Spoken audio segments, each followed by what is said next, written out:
नमस्कार, स्वागत है आप सभी का सुबह के हमारे इस खास बुलेटिन में। मैं हूं आपके साथ मरियम अली। चलिए जल्दी से नजर डाल लेते हैं तमाम बड़ी खबरों पर। पहाड़ों की ओर बढ़ रही ठंड तेजी से मैदानी इलाकों में आ रही है। खासकर उत्तर भारत की बात करें तो यहाँ कई दिनों से ठंड काफी ज्यादा बढ़ गई है और दिल्ली एनसीआर में तो मंडे यानी इस हफ्ते के शुरुआती दिन में बारिश भी हुई थी। इसी बीच ठंड काफी ज्यादा बढ़ने से लोगों में ठिठुरन पैदा हो गई।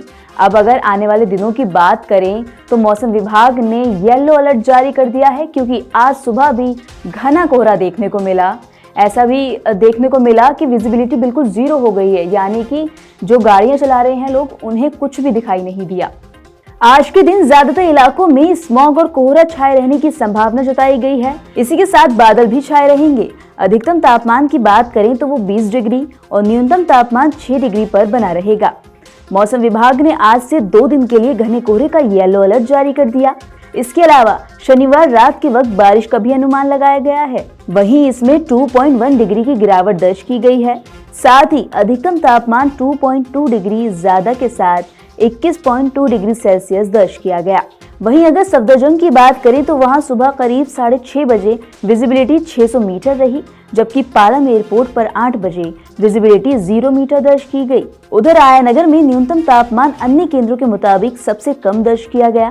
यहाँ न्यूनतम तापमान 4.9 डिग्री सेल्सियस रहा, जबकि पूसा में 5.1, लोधी रोड में 5.6, पालम में 6.5 और रिज में 6.9 डिग्री सेल्सियस दर्ज किया गया है।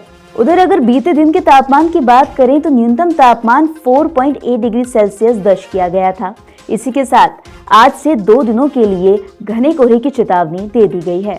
वहीं दिल्ली विधानसभा चुनाव के लिए अधिसूचना आज से जारी हो जाएगी, जिसके बाद नामांकन की जो प्रक्रिया है वो भी शुरू हो जाएगी। चलिए बता देते हैं कि इसमें आगे और क्या क्या होगा। इस प्रक्रिया के तहत उम्मीदवार अपना नामांकन पत्र आरओ यानी रिटर्निंग ऑफिसर कार्यालय में भर सकेंगे। मुख्य निर्वाचन अधिकारी कार्यालय के एक अधिकारी के द्वारा मिली जानकारी के मुताबिक शनिवार और रविवार को छुट्टी होने की वजह से नामांकन की प्रक्रिया बंद रहेगी।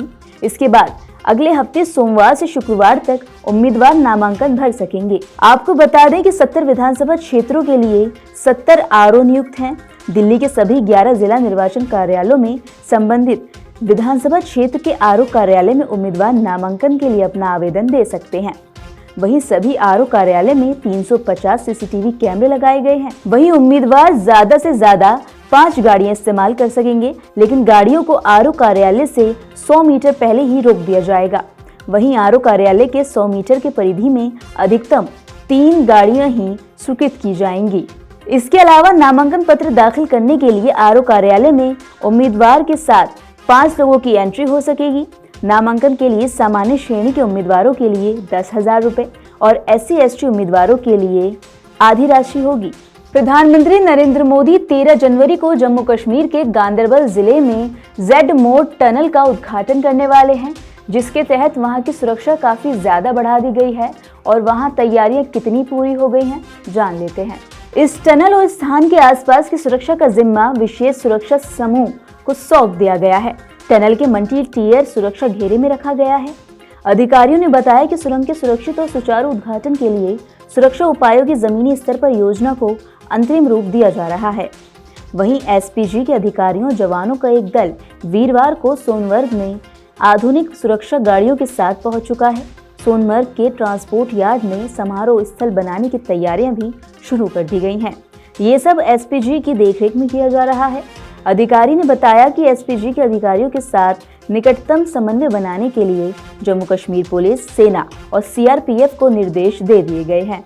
वहीं गांदरबल से सोनमर्ग तक कई नाके स्थापित किए गए हैं ताकि समारोह को सुरक्षित संपन्न किया जाए। हर आने जाने वाली गाड़ियों पर नजर रखी गई है। पर्यटन स्थल होने के नाते इस रूट पर कड़ी नजर रखने के निर्देश दे दिए गए हैं। आपको बता दें कि पीएम मोदी 13 जनवरी को जेड मोड़ सुरंग का उद्घाटन करने के लिए खास हेलीकॉप्टर से सोनमर्ग पहुंचेंगे, जहां वो 2,400 करोड़ रुपए की लागत वाली इस ऐतिहासिक परियोजना का उद्घाटन करेंगे। चलिए देश के अलावा दुनिया की भी एक ऐसी खबर जान लेते हैं जिसने आजकल तबाही मचा दी है। आपको हमने बताया था कि अमेरिका के कैलिफोर्निया प्रांत के लॉस एंजलिस में भयावह आग लग गई है जिसने तबाही मचा दी। अब तक करीब 5 लोगों की इसमें जान जा चुकी है। वहीं 1000 से ज्यादा इमारतें जलकर राख हो गईं। इस घटना के बाद यह हॉलीवुड के लिए बड़ा नुकसान माना जा रहा है। आग से हजारों लोगों को अपने घर और दुकानें छोड़कर भागना पड़ा। खराब हालात को देखते हुए कैलिफोर्निया के गवर्नर गाविन न्यूसम ने आपातकाल की घोषणा कर दी है। इसी क्रम में हॉलीवुड स्टार पेरिस हिल्टन का घर भी आग की चपेट में आ चुका है। पेरिस हिल्टन ने तो मारिनो में स्थित अपने घर को लाइव टीवी पर धू-धू करके जलता हुआ देखा था। वहीं अमेरिकी राष्ट्रपति जो बाइडेन ने इसे लॉस एंजलिस के इतिहास की सबसे विनाशकारी आग बताया। वहीं Los Angeles County fire chief Anthony Marrone ने कहा कि ईटन की आग को बढ़ने से काफी हद तक रोक दिया गया है। हालांकि अभी ये भयंकर है। इस बीच इस हफ्ते की शुरुआत में 160 किलोमीटर प्रति घंटे की हवा की रफ्तार थोड़ी धीमी हो गई है, जिससे जमीन पर मौजूद कर्मचारियों के लिए हवाई सहायता की अनुमति मिल गई। वहीं मिली जानकारी के मुताबिक मंगलवार और बुधवार की तुलना में स्थिति अब थोड़ी बेहतर हो गई है, लेकिन अधिकारियों ने चेतावनी दी कि पूरे दिन हवा की रफ्तार 95 किलोमीटर प्रति घंटे रहने का अनुमान है और निवासियों को घर खाली करने के आदेश भी दे दिए गए हैं। तो ये थी वो तमाम जरूरी खबरें जो हमने आपको दिखाई।